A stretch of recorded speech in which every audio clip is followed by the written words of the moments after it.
Welcome to the Soul Revolution Tribe podcast, where we share stories, laughs, and even a few tears, but always a good time.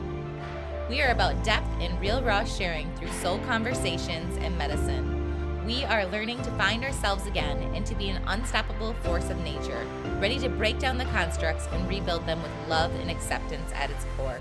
We are the new world. Welcome back. I am so excited because I have Mari on with us today. She is a priestess and a goddess entrepreneur who mentors and empowers other goddess leaders and entrepreneurs. She is the creator of Goddess Support, and that really gives you the space to serve like the goddess you are. She also has her own podcast called Goddess Entrepreneur. I'm just so honored to have her here and for her to be able to share the wisdom that she carries. She is a powerhouse for sure. Thank you, Jackie. Thank you for having me. I'm excited to be here too and really get to know you a little bit more and have this conversation. So much wisdom, so much magic. Like every time you talk, I'm just in awe and I'm like, oh, so sister, I can feel it. Oh, thank you. I just wanted Let's to do start it. today by just asking you to kind of share a little bit about your healing story and some tools that supported you along the way, to kind of give the tribe a little insight on you and maybe spark some interests of areas that they can look into as well. Uh-huh. Yeah. So, wow. How far back do you want me to go? Whatever is called. So I feel like, there's always different parts of our story that we can choose to share, right? But I feel like in the space where I know that most of our listeners are probably going to be women. I mean, everyone in my world is definitely women, but I think what I want to share is just a little bit of my history of and where I come from and how I was raised, because I think it'll give a good picture of what I'm all about. So, and I won't get too lengthy into it. So it's funny that you said you have three boys. Obviously, it's epic that you have three boys because I have three older brothers. So I don't know if you've ever thought of trying for one more, trying for the girl. My husband says no. Otherwise, I would have all the babies. I love babies. But he Yeah. says three is the perfect number. Well, three is a great number. And funny enough, one of my best friends growing up was the fourth boy in the family. Like his mom tried for one more for a girl, and then it came out a boy, and then they were like, okay, stop. That's what my husband says. He only creates boys. So we could try, but I'm just gonna be surrounded by boys for the rest of my life. Well, and I'm like, that's okay. That is what my parents thought. They thought, oh, we only make boys, and that's just the fact. And so they were really really shocked and surprised when it came out and I was a girl. So anyways, my mom was a ballerina her entire life, and so was her sister. So they grew up in this culture of restricting eating, dieting, binge eating, bulimia, anorexia. Like my mom and her sister would for dinner like share one hamburger patty. Like they would each eat half of a hamburger patty. And this is something that my mom still has anorexia today and struggles with food and struggles with eating disorders. And so my whole life, she projected that onto me. Like I was always too fat. I always needed to lose weight. I became obsessed with working out and fitness and exercising, that kind of stuff. Like I was always at the food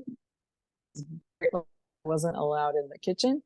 But with my three older brothers, it was the opposite. She nourished them, she fed them, they're growing boys, they need to eat.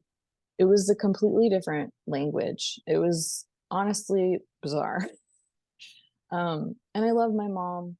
I have no lingering,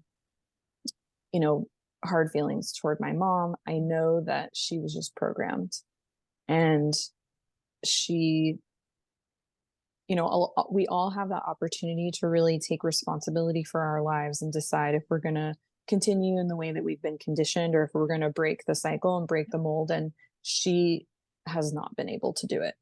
It's like doing the best with what she has. She was doing the best with what she had.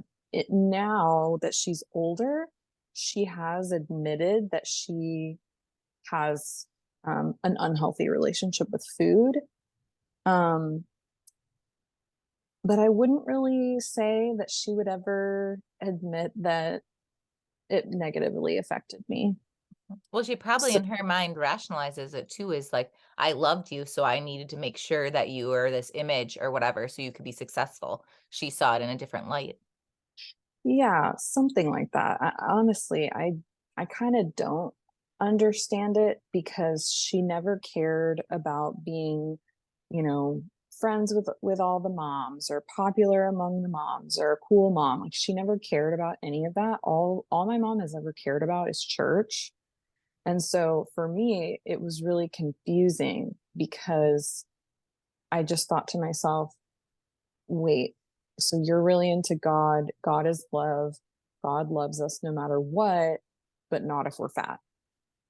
Like Huh? my mom is pretty fat phobic. She like anybody who's fat, like if you're on the beach and she sees a fat person, like she's 100% making a comment. Like it's unavoidable. Um, anyways, so I'm not trying to dive into like just bashing my mom, but obviously you can tell it's like this had a really critical role Oh, yeah. in my A core wound. upbringing. And but what happened was that at a very young age, and this is the beauty in the wound, this is the gift in the pain, is that I began to understand that I am responsible for loving me and that I can't actually seek it outside of myself. I can't seek it from her. I can't seek it from other people. I am the one that's responsible for loving myself. And, you know, I'm not really sure if I hadn't been in such an extreme situation where I was literally, I mean, just imagine being a young child and not trusting the adult in the Yeah. room. It was really traumatizing to not just feel like I couldn't trust her, but really like I didn't have anybody that I could confide in or be honest with or just That be you weren't held. approved of or like belonged, like that's a Yeah, core need of a child. I wasn't good enough as I was. I was always being edited by her. So that gave me a really strong sense of self outside of the family, outside of my identity as her daughter, as a individual, as a person, as a woman, really. And you know, coupled with this whole her kind of obsession really with church. She went through a phase when I was in my early teens where she was very obsessed with church, kind of an unhealthy way. She's doing a little better now, but in most of the um, you know, these Abrahamic religions, the women are not, you know, they're not the leader, they're not the Mhm. priest, they're not the whatever, they're not in any places of power. And so she just reflected that even more. She would didn't like female priests. She just thought it was gross. It was disgusting. She would gag. She would stick her tongue out. Like she would just behave in all these really wild ways, honestly. That I don't know. So it like just seeing that I knew, but remember, it's not that I saw that and I was like, oh, this is fact. It was I saw that and I already didn't trust her, so it sent me in the opposite direction. I was like, okay, there's something here. There's something here. Like clearly, like she's wrong. She's been wrong about so many things, so she's definitely wrong about this thing about women not being able to be leaders, not being able to be spiritual teachers. Like she's wrong, and so I mean it's interesting because I feel like, you know, when you have a child, like it's almost going to go in two different directions. They're either going to fully conform and be conditioned by the adult, or they're going to go in the opposite direction. Yep. Unless And you give that, them the space and really like nurture their own independence. Like that's one thing that I've really been trying to work with my boys is their own critical thinking skills of like, just because this is my opinion doesn't mean that it has to be your opinion, but that takes intention to be able to do that. yeah. So I went in my own direction. I went on my own way. I graduated early from high school. I had to get away from her. I just needed my independence. I went off to college 5 hours away and I became my own person. And I just distanced myself as much as possible from her influence and her world. Her world to me is very small. And that's honestly, sometimes that's how I feel. I know this is a generalization and it's probably not a positive thing to generalize, but a lot of like hyper religious people, their world is very, very small. They're not, there's no like bigger picture. There's no cosmos. There's no like we humanity. It's very us versus them, and us is like it, and everyone else like literally can die. Basically, that's like Mhm. deep down, that really is how they feel. They won't admit it, but that really is how they feel. Like they would, if they could rid the planet of all the other religions like in the snap of a finger, they would. Most of these people wouldn't admit to that, but that is what they want. That's what they perpetuate with their Yep. behavior. And that, and so that's kind of what I needed to get the heck away from. Like I just could not deal with it. And so I went off and I went and I became my own person. And I mean, it's funny because, you know, my beloved, when he met my mom and my family, and they're not bad people. Like I'm not saying anything like that, but he was just like, he was amazed that I came out the way that I Mhm. did. And he was like, you must have a really strong soul. And it's funny because he doesn't have a similar story in that like his family was overbearing. It's not quite that. It was more just kind of like the environment he was in. Mhm. Um, in the town, in like the, you know, literally like the city he was in, but he was just like you know, I thought I had a strong soul, and then I look at you and I just see like, wow, you really really broke out of something intense. Born a And fighter so in that independence, like you knew your path, you chose this way because you knew yourself from the very beginning. You carried that wisdom. yeah, but I mean, in a lot of ways, independence can be a trauma Oh response. You yeah. know, I was responding to a very extreme trauma. When I Mhm. was 15, my mom put me under the knife for liposuction, and I was not fat. I wasn't even overweight. Like, let me just be clear. I've never in my life been overweight. Um, she just thought my thighs were too big and she needed them edited for I don't even know who, to be honest. Like I said, she was never in that group of moms. Yeah. She never cared about being cool. Like, so I don't even know where it came from. Like Doesn't love her herself, so it just, reflects and projects on everyone around her, and you were under her yeah. control, unfortunately. So, yeah. Sorry, that got hot, like real heavy. Probably should have given some kind of trigger warning. No, that's Um, okay though. That's your story. There's nothing wrong with that. That's your story. So you came yeah, from this that's place and you were able to give yourself distance. And then what did you start doing to find your truth and get to the path where you are now? I became an artist. I love I that. really just I became someone who really wanted to make everything I came in contact with beautiful.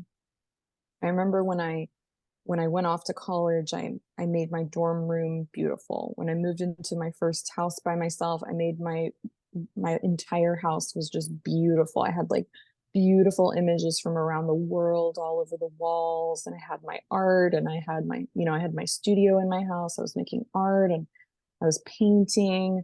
I also made jewelry. Like I just became obsessed with creating beauty. That's literally, and not in a um not in a way that was like, oh, this is beautiful and this isn't, but in the way that art can be, you know, subjectively like this is beautiful, or It sounds like you to some took like your people. mom's, like the way she was doing you and her definition of beauty, and you broke that down and you overcame that and said, look at all these things that are beautiful and they're all unique in their own way, and just really stepped into that like creativity and expression, that self-expression. Yeah, exactly. And I really felt um like I could not fully express myself in my home. Mhm. And so it was literally like it just burst out of me. I was extremely prolific. I was one of the most prolific students in my college, and like everybody knew me.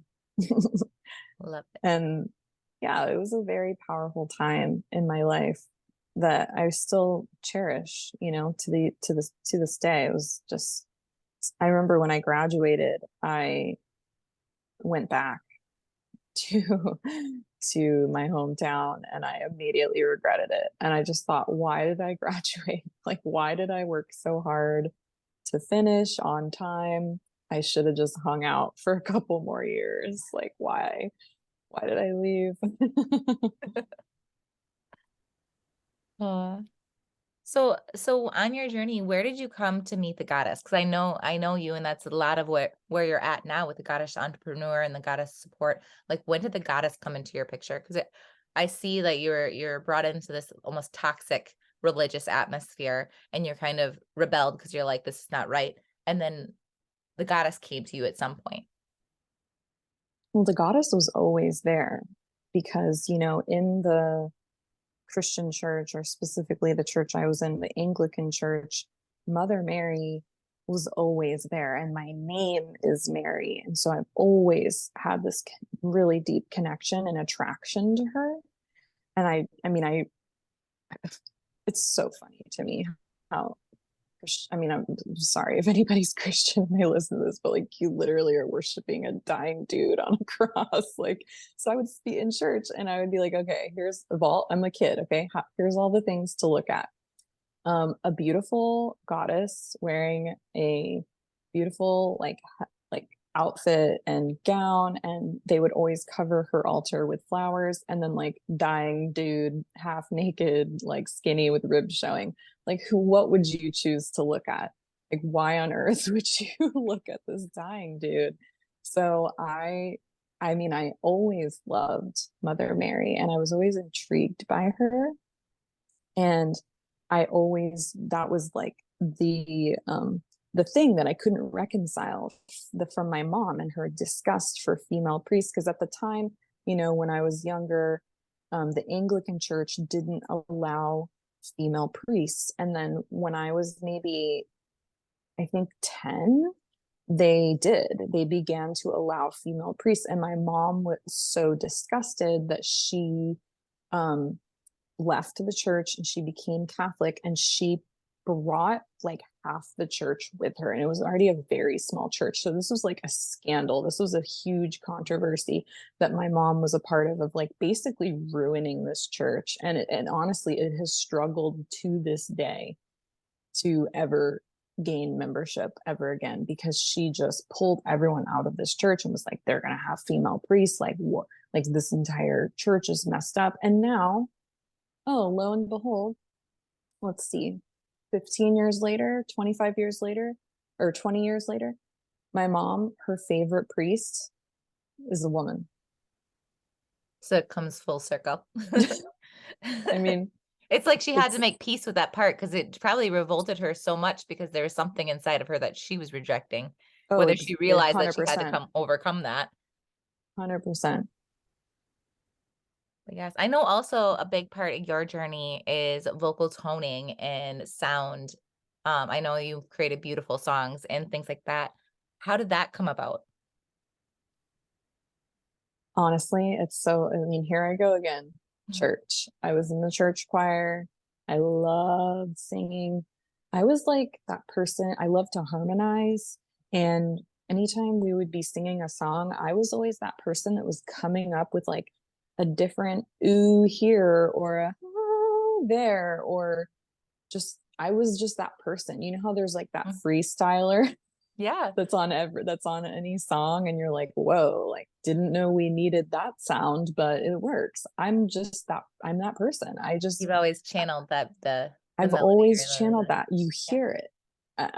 It's like it comes from deep listening, and this is honestly one of my best skills in life, and it's why I'm an amazing coach. And it's why I'm an amazing CEO, and what I do, and the work that I do with other goddess entrepreneurs, is I'm really good at listening. And when you are in a state of listening, you hear things that not everybody else hears. And one of the things that I hear is I hear sounds, I hear melodies, I hear songs. And I don't necessarily take credit for writing them. If I hear lyrics or I hear a tune or whatever, like I had actually a tune stuck in my head yesterday that I really just I could not figure out where it came from. I was trying to think, did I hear a song and now it's stuck? But it just came from the ether, and that's just, it's almost like I'm this radio and my dial is just turned to receive sound. It's really interesting. I hear lyrics all the time, and then I'll write them down. And also I do free writing, so I'll just pick a word or anything or a theme, anything, and I will just sit down and write. And as long as I don't think, as long as I literally don't stop, like, and this is not me trying to be, not, boast or anything like that. Like 9 times out of 10, it's like a poem or a song that's literally ready to go. Yeah. Well, it's like it's ready to go. you channel that in. It's like what you're so open to that, and it just comes through.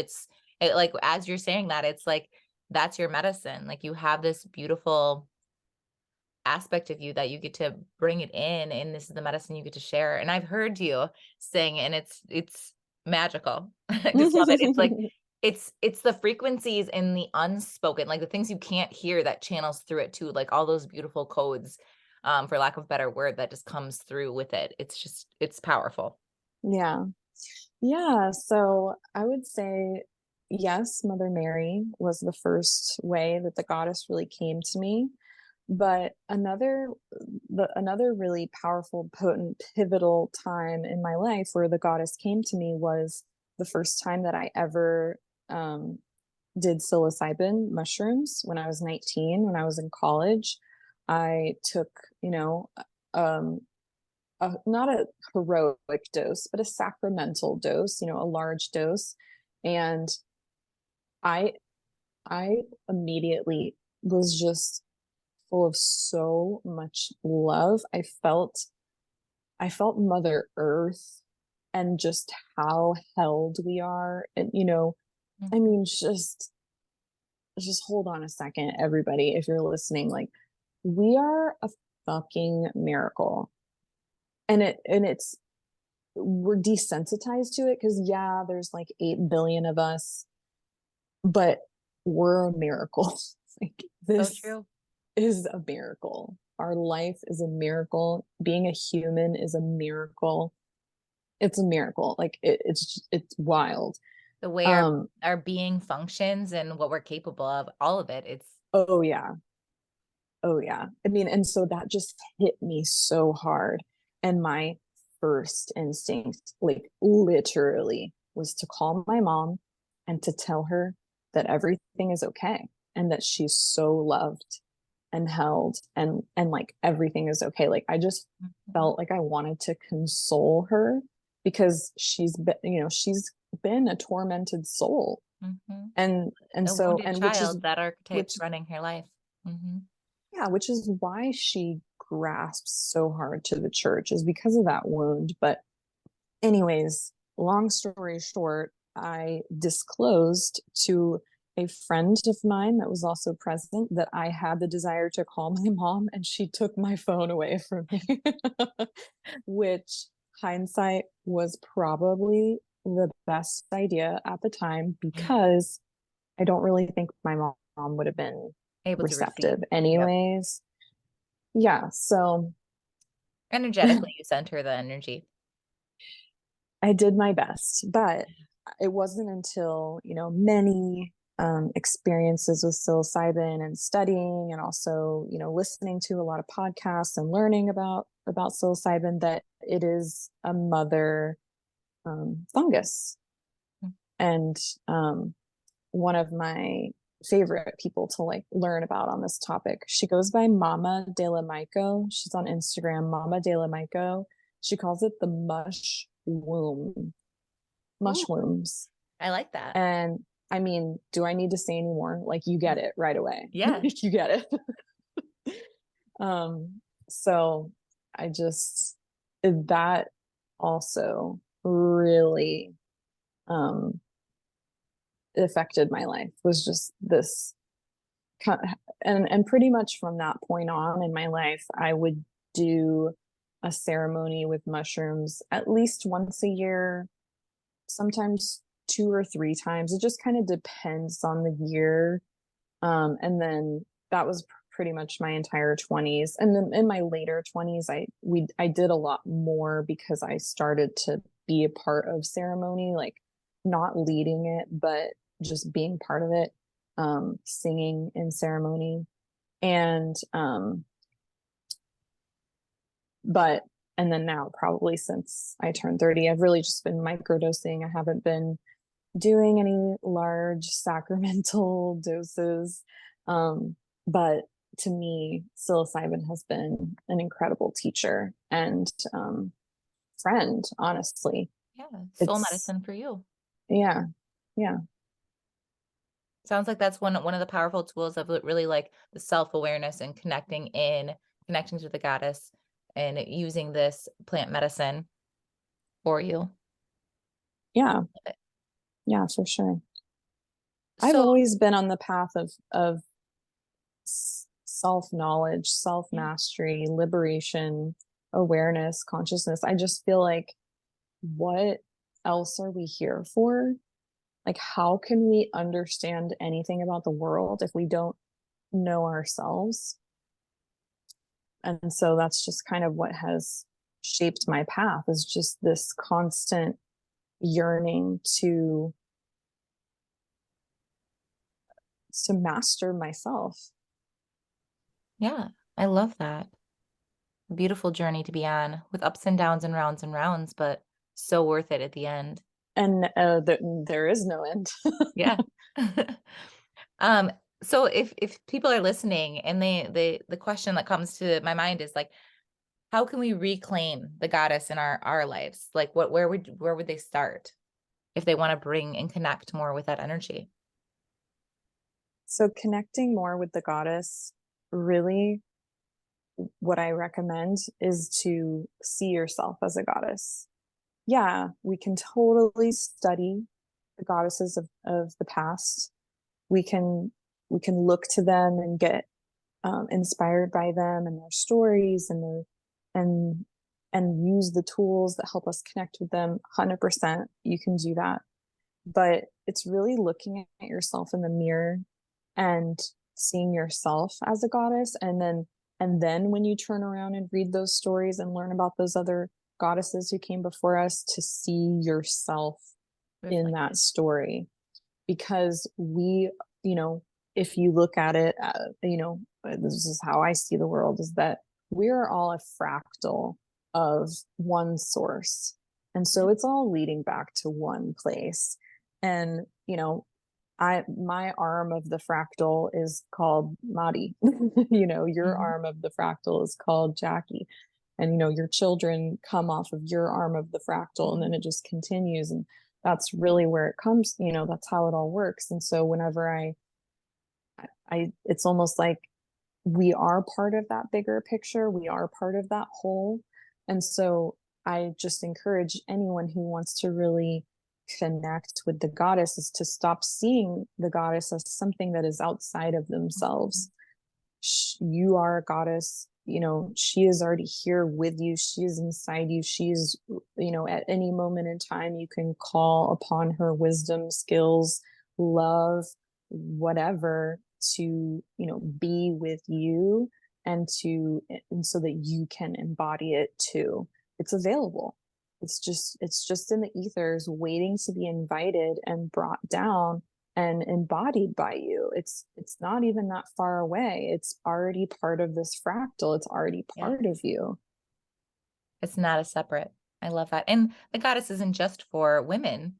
Men can connect to the goddess too, correct? Like, Totally. so how would you recommend, like, for walking and teaching my boys about the goddess and things like that and how to connect? What would you recommend for that? To teach boys about the goddess. Yeah, or any men Mm. listening, like how they can step in. It's not just a female thing.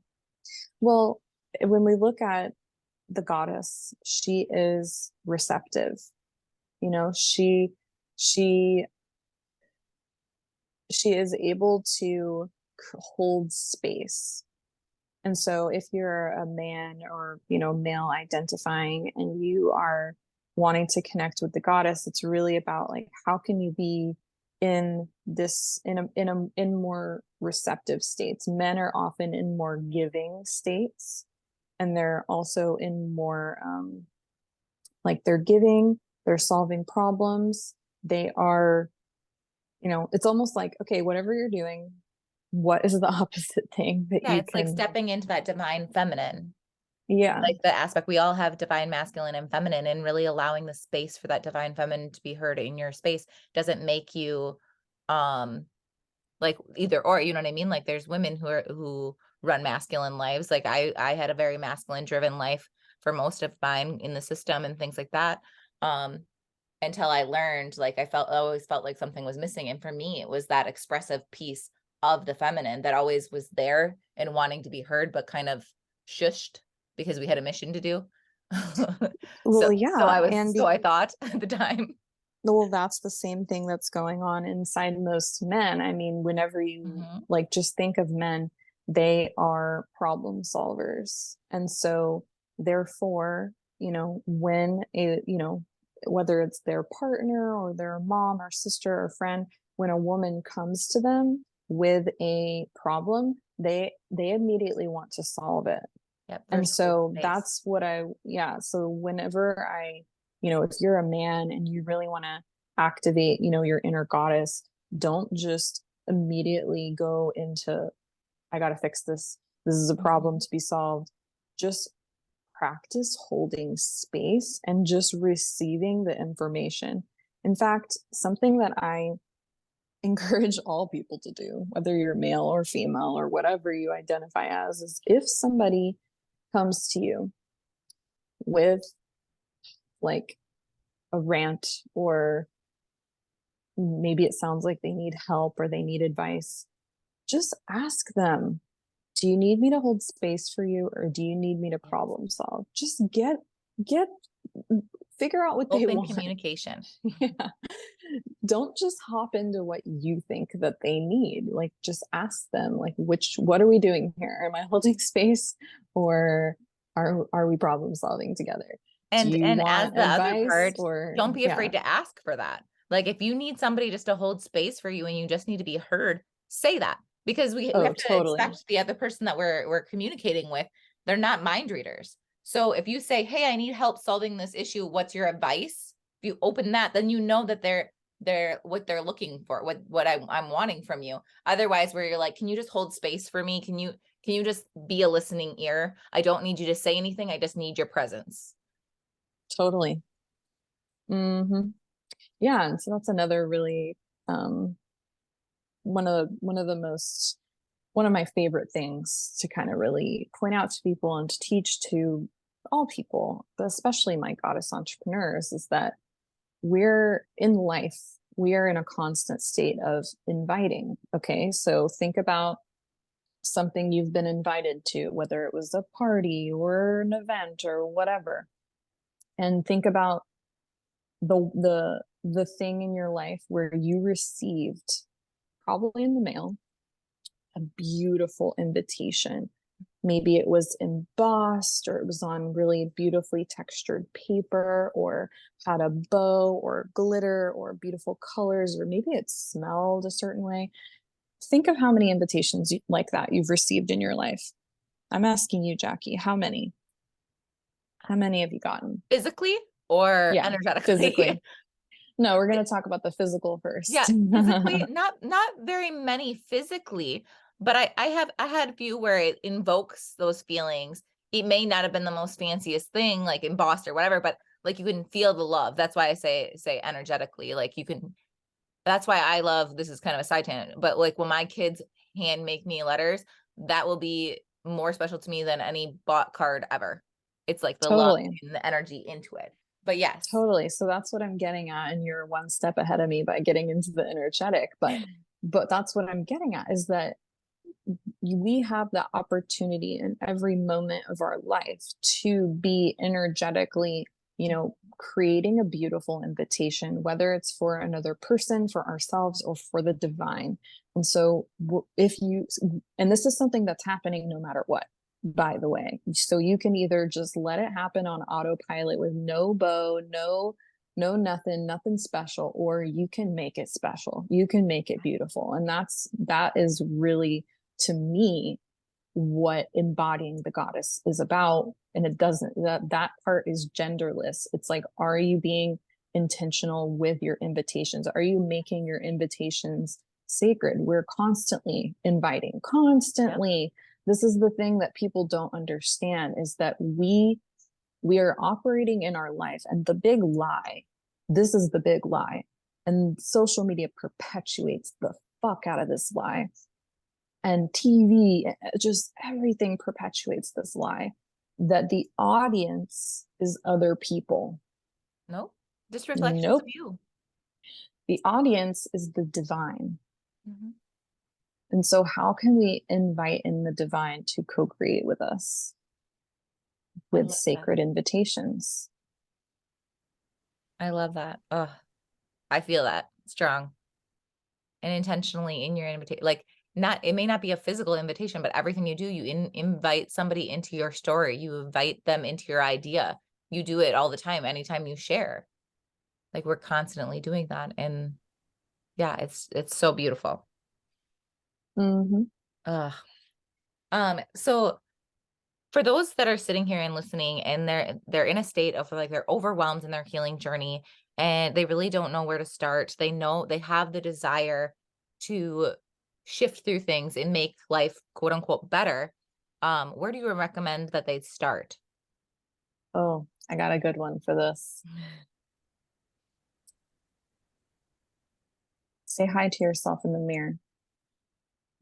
Smile at yourself in the mirror. Say hi to yourself in the mirror. Say I love you to your reflection. Talk to yourself in the mirror. Make jokes in the mirror. I mean, essentially what I'm getting at is mirror work, but you don't have to think of it as work. You don't have to buy a book on mirror work to get started. You just need to look in the mirror and smile and say hi and say your name in the mirror as well. It's also very powerful. Yes. And So look in your often, eyes. look I in did your that eye, in my own journey eyes. of really looking in my eyes and saying I love you and notice how my body reacts Oh as I'm yeah. looking in my eyes. Oh And yeah. I had to really realize like, okay, I don't feel that love. Like I don't feel that love that I pour out everywhere else. And that's a need that's missing. And I should love myself more than anyone else loves me. So I need to work on that. And it's not even a work to me. Like work has such like a heavy energy. It's like a devotion of a commitment to yourself of connecting. Like the deepest connection you should have is with yourself and the divine. So how you do that Mm-hmm. is to start like creating that relationship. And that's why I love what you said, like look in your mirror and say hello in the morning, just like you would to your partner or your children. You wouldn't just Mm-hmm. ignore them, get up and ignore them. You'd make that connection of like, really, I love you. You're valuable. I see you. And I'm glad to be in your presence. I love that. Totally. And I'm always trying to make myself laugh, or like whenever I see myself in the mirror, I always try, like, we're not always standing in front of the mirror for a long time, Yeah. but anytime I pass one, I always look in it and make a funny face. Always. It's like one of my habits of I life. love it. But the reason why that's my immediate go-to to share with other people is because when I was a teenager and I had just been through that trauma of like Mhm. getting liposuction and being sent back to high school and just like hating everything, wanting to get the heck out of my environment and just move. I was just so ready to be independent. I just felt like I didn't have the control that I wanted. And I was very depressed. I didn't talk to anybody. My last year at high school, I talked to no one. I was just that silent kid in the back of the classroom. Um, and staring blankly into the distance. And what I did to break myself out of that loop was my drive to school in the morning was like 40 minutes, sometimes an hour if there was traffic. I would literally force myself to smile the whole time. And then, as you're driving, there's mirrors in the car. Mm-hmm. So I would um, see myself in the rear view mirror smiling, and then I would bust out laughing because it just looked hilarious, like somebody driving with like a shit-eating grin on their face. And it healed me. Mm-hmm. I'm not kidding. And I didn't know where that came from. Nobody told me to do that. I was just so determined to not be depressed anymore. And I just knew that I was like, there's something I can do to make this to make myself feel better or to make this go away. Like this is possible. And so I can't, that was the solution I came up with. Honestly, probably gifted to me, from the Innate ethers. wisdom. I truly don't remember where that idea came about. It was just something I started to do. And that is what gave me the strength to graduate a year early from high school, apply to college, get accepted to college literally 2 weeks before the first day, and move into a dorm when I was 17. And it was a lot of work, but I almost wanted to just drop out of high school, to be honest. I just was like, I can't do this. I can't be here. But that I knew I had to I was like, if I can get to college, like I'll be okay. I just need to get You there. saw that vision, that hope. It's ironic, but it makes perfect sense. So when I was 15 and I was carrying a lot of burdens and expectations, and I tried to live up to this facade, I don't know if I've shared this, but I had mirror work too, but it was same as you. Like I didn't know why, but I remember sitting in my parents' bathroom, literally about to grab the razor blade and take my life. And my little sister knocked on the door and I heard her voice, and it was like my soul said, enough's enough. And I stopped. I looked at myself in the mirror and said, what are you doing? You have so much. And I literally am having this conversation with myself after I told her, give me a minute. That was like my wake up call. And then I sourced her to do that. And I had a conversation with myself, like, you have so much more to live for. Why are you letting this define you? And I had this, like, it was like I said, it was I call my soul, because it's like all of a sudden I had these words that I never really knew, but it was the most loving, nurturing aspect where like most people have to go to all this therapy. It was just like I woke up in that moment and said, why am I doing this? It makes no logical sense. Like I have so much to live for. Why am I carrying so much pressure? And I mean, it didn't change night and day. I still had the perfectionism. I still had the people pleasing. I still had those aspects of me, but I knew like that was the next step of my healing journey, to realize that this didn't get to define me, that I slowly started chiseling away to find that masterpiece of who I am inside.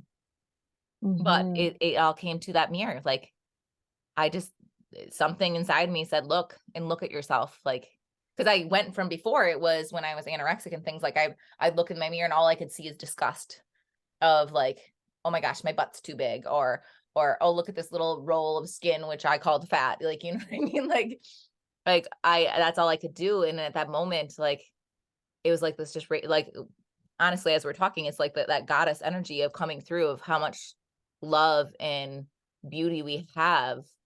We just have to choose to see it and shift the lens. Like it's like the goofy glasses came off, and all I saw was myself. Mm-hmm. Mm-hmm. That's beautiful. I feel like I feel very grateful that that happened to me, where I woke up, and it sounds like it happened to you too. I Mhm. really, I wish more than anything that that was available to all people. I mean, I know that it's available, but why it happened to me at such a young age, I don't know. It's not that I don't think that I'm special or anything because of it, but I know that that's for the most part pretty rare. And so I'm very grateful for it. Absolutely. It's like the soul said, you have a bigger mission. Like that's how it was. It's like you have a bigger purpose. And so you can go down this path and go into depression or take your life, but then you're not living your purpose and you're meant to make impact. You're meant to be yourself. And by being yourself, it's the permission to other people to be their self. And it's the ripple effect. Like something in my Mm-hmm. soul just says that, like that it was like that intervention of like, no, like like not the world needs you, but you know what I mean? Like the world does need you because it's like we need ourselves because the world is us. We're all one. Well, our fractal needs us, our that's the whole point of my, I don't say the whole point of it, but it's the mission that I consistently come back to, is that women set the tone. Yeah. We are the ones that have that ripple effect in our immediate family, our relationship, our small relation, our friendships, our family, our, quote unquote village, our town, our community. And then that ripples out into the world. And so that we look at small impact and we think that it's not enough, but it is. It has a massive ripple, and that's the power of really, um, you know, being Yeah. in devotion to that inner goddess who is taking full responsibility for her life and deciding that she wants to be the middle of that ripple and have that kind of effect on the planet. Yes. It's like we have free will, so we choose it. And that was our choosing point. Mm-hmm. I love that. Yes, it is. Yeah. So this this whole conversation brings me back to really what my soul mission is to amplify the feminine, to amplify these women who have decided, yeah, I'm going to be the middle of that ripple effect. And part of my job that comes from that is that I do believe that we as women have the power to help heal humanity. And so we have these powerful gifts, and sharing your gift with one person is just as important as sharing it with 100 people or 1,000 people. That ripple effect is still happening no matter what scale it's happening at. And so the position that I put myself into with my business and with the work that I do is to really help amplify that ripple effect from these women who are doing really powerful soul work for the world, really helping people heal or understand themselves better or activate their, potential, whatever is coming through. I have made it my mission so that they are visible and they're amplified, and their work is, reaching many. That's what's important to me. And I know that as I, hold space for them, they're able to hold space for more, for lots more people. So that's really the purpose of goddess support. Is It's this beautiful ecosystem where we, help somebody take care of their business. Because just because you have powerful medicine for the world doesn't mean that you're going to magically know how to run a business or know how to lead a team or know how to set up a website or an email funnel or do marketing or anything. If you know if you know what you want to do, you know the course you want to teach or the type of session you want to do, then you need to be doing it. Yes. So That's, you bring the and we'll medicine, do you the bring your rest. vision, and then they bring it to you and you help it actually manifest. Exactly. That's Hence, what I goddess do. support. You're supporting them in sharing their medicine with the world. 100%.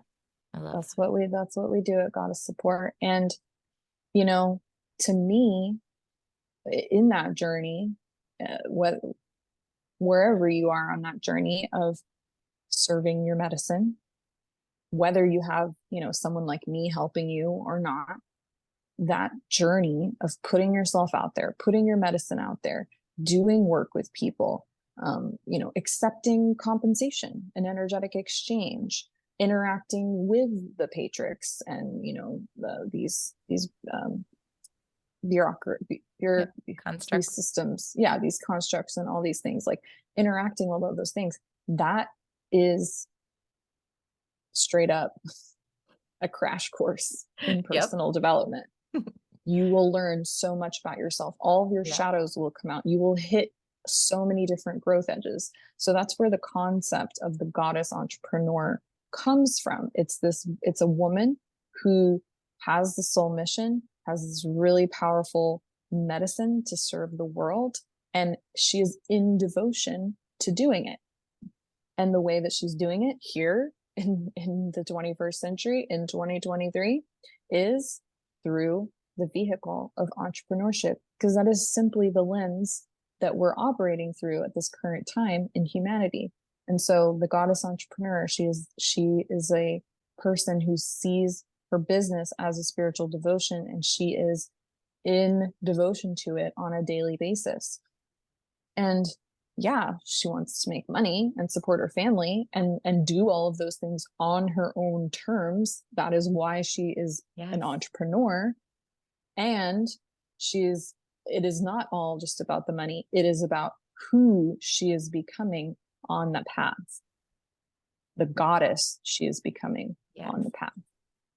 And I highly recommend anyone that's listening, go check out her podcast, Goddess Entrepreneur. And she shares little nuggets of her story and takeaway points. And it resonates so much. I love it. Mm-hmm. Thank you for listening. Yeah. Is there anything you want to leave, any last messages that want to come through that you want to share with people listening before we come to a close? I think that, in addition to the mirror gazing that I suggested, if you are wanting to heal and kind of cultivate a more playful relationship with yourself and all that, I have another practice that I just would like to share, and that's just the practice of toning. Vocal toning is, I mean, if you've ever done an om before, then you've done it. You know what it is, except for with toning, there is no right or wrong. It's just noise. Yeah. It's just, I mean, it's not noise, it's sound. Mhm. And so it's really, using your body, which is a powerful instrument, to make sound and letting the vibration of that tone vibrate to all of your cells. And so it's a my favorite types of medicine are the free kind, not Yeah. because I don't think that there's value in the paid kind. There 1000% is, but it's accessible. There's Yeah. quite It gives you a literally, starting point. here's the starting point. There's no excuse. It's just like, you can do this. You can literally take a deep inhale through your nose and then make a tone. Ah, or you can whatever feels resonant, quite literally, like No rules. whatever resonates in your body. And that is a powerful tool that you can have any time that you need to, regulate your nervous system, calm some anxiety, center yourself back into, yourself, and like take up space, claim your your own unique sound, heal your body, come into resonance with your body, help your, toning also unifies both hemispheres of the brain. So it can help bring mental clarity and or can open up your creative channel. Like it can do so many different things. And so I teach vocal toning to all my goddess entrepreneurs, every single one in my world. And it's such powerful medicine, and it's ready for you to access now. Yeah. And to clarify, like the sound that comes out doesn't have to be beautiful, right? You don't have to be a singer. I want to clarify that for people. Like, okay, well, it doesn't have to be perfect. Hold on. You don't have to be a singer. If you're a human, you're a singer. There's no such thing. Okay, I'll let you get away with that, professional singer. But this whole concept that some people are singers and some people are not is not true. It's like singing is your birthright. Yep. And the sounds that come out, like it could be a moan, or it could be like a growl. It could be whatever. It can be not judging it and allowing it to move, because it's energy that wants to be expressed. I host a sound only Voxer chat. It's free. It's a space where you can just come make sound. And like you were just saying, it doesn't have to be beautiful. It's just like, it could be, like sometimes I literally go in there and I grunt. I'm like, and it's just for sound. There's no speaking allowed. There's no English allowed. There's no singing. I mean, there's no like singing of lyrics allowed.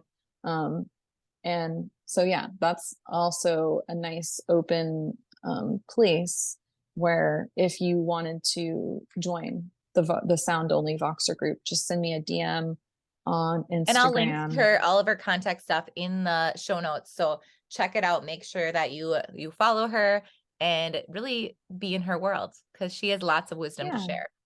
Yes, please come into my world, whether it's through goddess support or just come make some sounds in Voxer.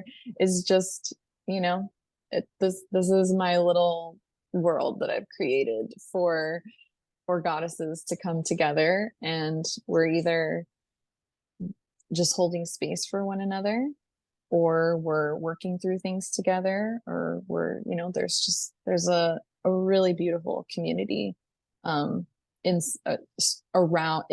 around goddess support that I'm really proud of. It's just a really beautiful community of women, of goddess entrepreneurs, truly. Yeah. So if you are a goddess entrepreneur and you are, really wanting to see your business as a spiritual devotion, or you have a spiritual devotion that you want to turn into a business as a way to, make income for your family and serve and be in this world on your own terms, then come be a part of my community. Yes. If you're searching for that space to be held and really help catapult everything for you, come be in Mari's space for sure. Mm-hmm. Whatever level that looks like. Yes.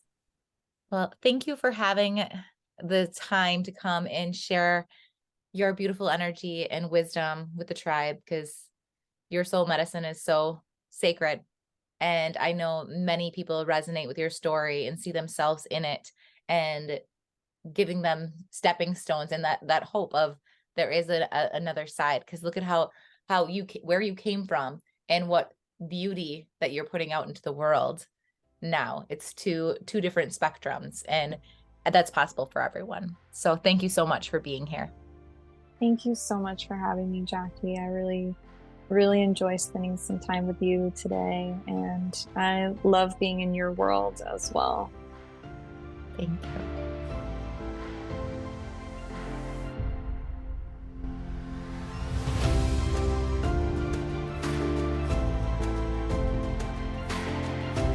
Thank you for listening to this episode of the Soul Revolution Tribe and being part of our soul family.